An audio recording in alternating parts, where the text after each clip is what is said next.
What was the Latin answer to the civil rights movement of the 1960s? It was the Young Lords, whose legacy for social change in predominantly Puerto Rican and underserved communities throughout New York City is still being felt today. It was one of the most active and successful organizations of the 1960s. The Young Lords considered themselves revolutionaries.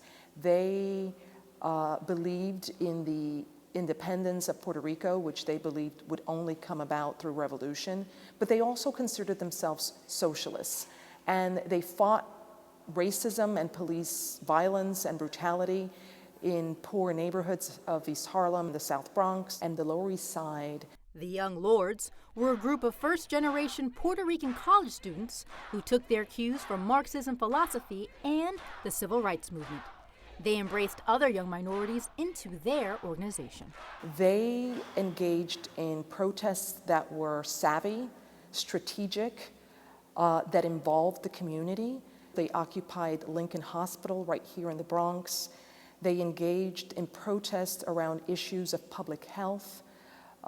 They burned garbage in East Harlem to protest poor sanitation services there. And they won tremendous reforms. All of this history has been dramatically documented in Presente, the Young Lords in New York exhibits at the Bronx Museum of Art, el Museo del Barrio, and the Loisaida Ink Center. Each cultural site tells a story of the Young Lords in that part of the city with striking photos, video, art, and other archival materials. What the museum has done here is amazing. It's important that this be gathered, that this not be lost, that what we did was not in vain. I mean, I know that we made an impact at that time, but very rarely are we credited for what we did. One of their biggest impacts was when they took over an East Harlem church, which wasn't providing any services to the community. The Young Lords renamed it the People's Church. For the 11 days that we had the church, we had a breakfast program, we had free medical clinic for the community, we had cultural events. It was the first place that Pedro Petri read Puerto Rican obituary publicly. So we kind of demonstrated what we could do with the space and very little money, but resources from the community. The exhibition shows how the Young Lords organized as a paramilitary party and dressed the part, too. We were at war with the U.S. government, and you brought it down, and we were, at war with the city government. With all our bravado, being 18 and 22 years old, we thought that we were going to change things overnight, and that was the way to do it. The Young Lords developed a 13-point platform to publicize what they stood for and created a very popular newspaper called Pa'lante, which promoted their agenda to the community and beyond. We didn't have the internet, we didn't have Twitter, we didn't have YouTube videos. So how do you take the information you've got and how do you get it out to people in the community other than by word of mouth? You need a vehicle, and that vehicle was a newspaper. Anybody that had a skill became part of the staff of Pa'lante. A lot of the community wasn't necessarily totally literate. So we tried to use art to communicate the politics that we were working with in the community at the time.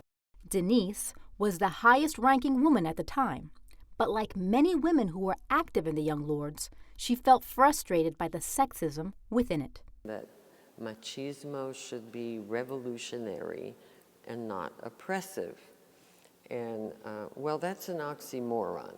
There is no way that machismo can ever be revolutionary. It's like saying revolutionary racism or, revolutionary xenophobia. The women made demands, and they were met. They were elevated to leadership positions, and the platform was revised. We want equality for women, down with machismo and male chauvinism.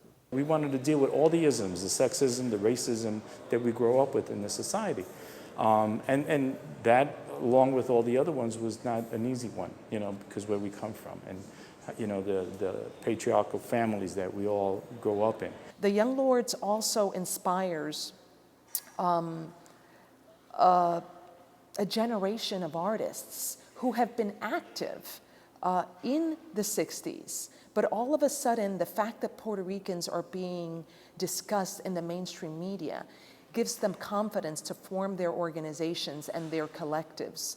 Increased Latino pride stimulated a renaissance in Latino music and art. Presente, the Young Lords in New York, shows the enormous amount which the Young Lords accomplished. But unfortunately, the party started to come apart, and by 1976, they were defunct, but not their impact on the city. I want to welcome each and every one of you today. For many of us, this is very surreal. We were not an after-school program. We were a paramilitary revolutionary organization. A wind in historical times, it was just a minute, less than 2 years. But it also shows what, again, like-minded, committed people that trust and love each other can do in a short period of time.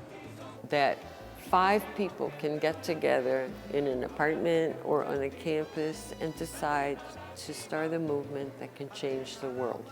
And you don't have to be, funded to do it. You don't have to go take a course on how to do it. You just have to have the commitment and the desire for change, and it can happen. For Arts in the City, I'm Tinabeth Piña.